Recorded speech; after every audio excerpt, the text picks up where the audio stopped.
Am I right? Keep as much of that oil as it can so it doesn't get greasy. There you go. Shake it up. Nice medium rare lamb. Beautiful. Maybe medium. Scoop it up. There you go. She knows how to work those tongs, see? There she goes. Alright, beautiful. Alright, so we still got a little fat there. Now let's crank her back up. So you see how we're starting to get some soot? Yep. So we're going to get some more soot with this last fat. Good job flouring. Very nice.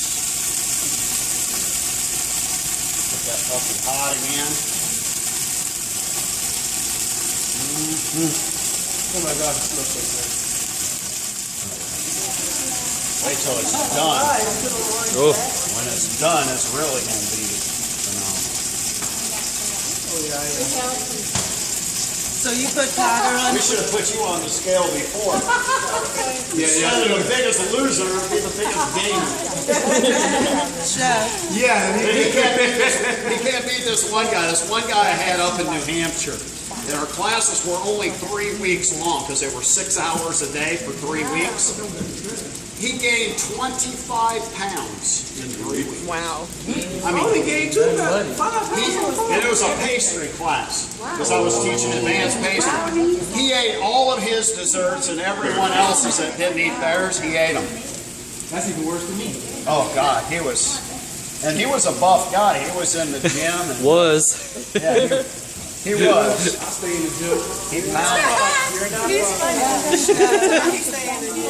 Chef. On the outside. You stay in the gym. What's it called? A bedroom? Chef. Did you season the meat before you put it in I did. I flour? seasoned it with pepper, and then right before we floured, I put salt.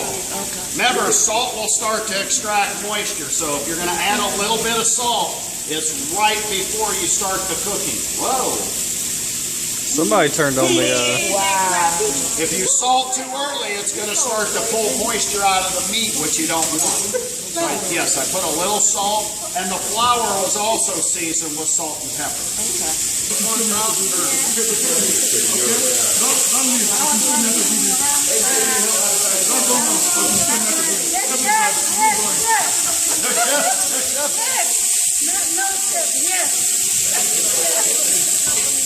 All right, y'all look at me. I want to take a picture.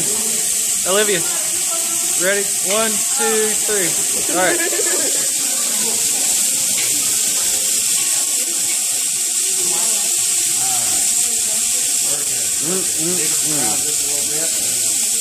See that soot we got in the bottom?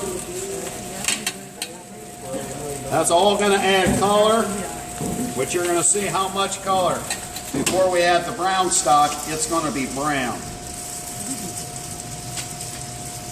I made me some brown stock last night. I can tell. You said I can tell. Alright, so we got our soot. Crank them back up. Add our onions.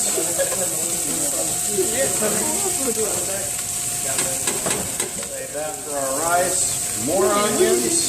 I just did. Wait. And of course shallots. Carrots. Save that for our rice table off. Save the best for later.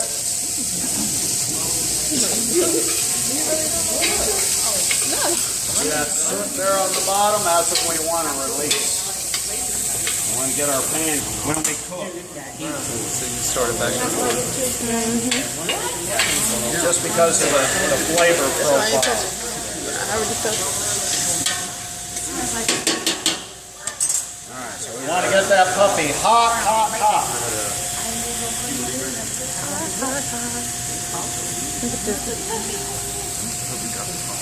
Oh, yeah. Niggas scared of the dark now. Where Rob go? Right there, scared of the dark. Bottom of that pan nice. Good and hot. Get in Blew me in with that thing right there. Oh my God, the flames went on him. You better move. You ever up, scoot up. Too close. What eyebrows? The ones you got on your face. Ooh, where you go? Leave it. So whenever you're flambeing, make sure that you do not pour alcohol over open fire. Because the vapors will ignite, it will trail right up into the bottle, the whole bottle will explode, and I've seen it happen. Pipe bomb. Tell me when. Tell me when. So you always back it off of the heat, turn the heat source off, add the alcohol to the hot pan, and then go back towards, okay, the heat source. Yeah, I'm still fire. What are you talking about? You're afraid of fire. It's gonna be big. So again, we turn the heat off, we add the alcohol. That's a nice bit of brandy. That sure was a Turn the lot. flame back on. You trying to set me on fire. The more oxygen I get, the more the flame. So basically, I'm cooking Try to the kill me. alcohol out of it. So all we're going to get That is the looks crazy. flavor, It's all over. not the alcohol. Look at my eyebrows. Still got this.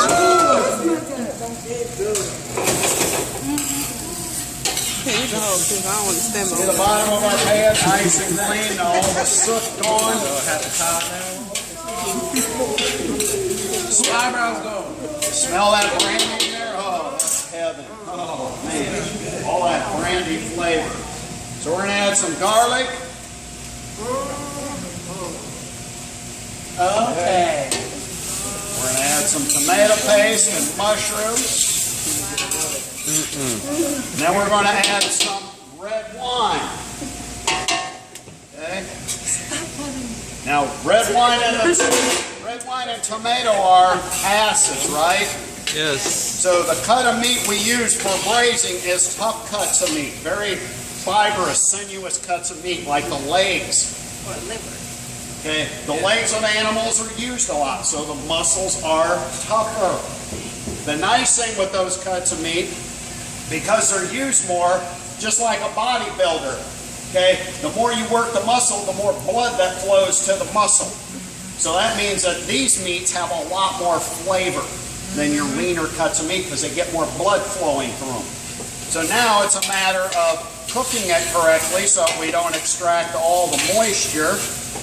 We retain all that flavor, but we have to apply heat and an acid to help tenderize it.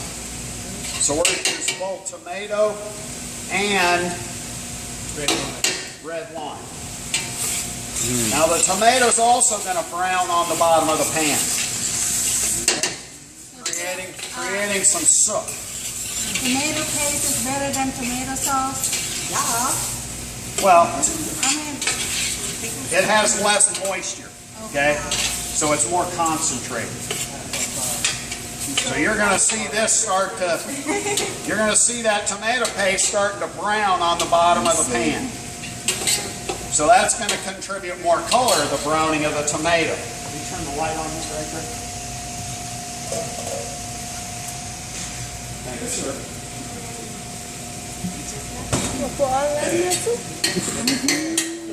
So see how that tomato's just starting to stick now. So that tomato will brown to the bottom. So the part that's down on the pan is going to start to brown. So that's going to make our sauce, even before we add any stock to it, get nice and brown. so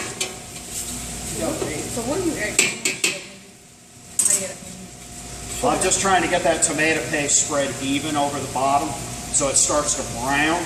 So when I add the wine to remove it, the soot, okay, because it's going to start to stick, I'm going to turn it brown. Okay, so I'm starting to build color. See how that's browning on there? Now I can't leave it too long or that tomato will burn, and then it'll get bitter. So I just want it to get a nice layer and start to turn brown. But remember, it's all about getting that rich brown color. Okay? And you can do this without even using a brown stock. You can get it brown. The browning from the meat is going to help add some more color. Smell it now.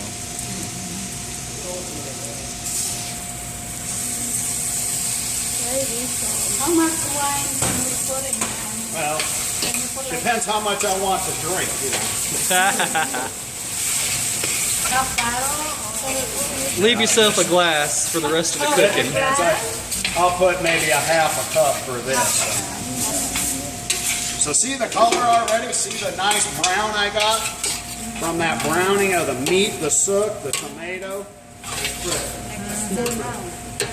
And then we dump all of our meat in and all the juices that came out of that. Beautiful. Oh. Ugly. All the mushrooms in there.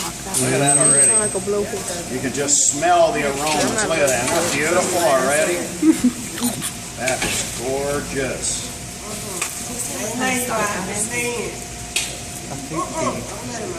Was that a beef stock, Chef?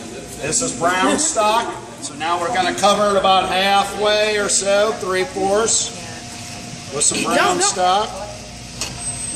And then this will cook covered. So when we braise, we cover it, we put it in the oven. Now this will become our brown sauce. It's better. It's gonna taste like your mommy. Of course it is. That mushroom. Alright, so we're going to add a couple bay Your mommy leaves. flavor. So we'll add a couple bay leaves in there, so we have to pull these out. Not it. Not it.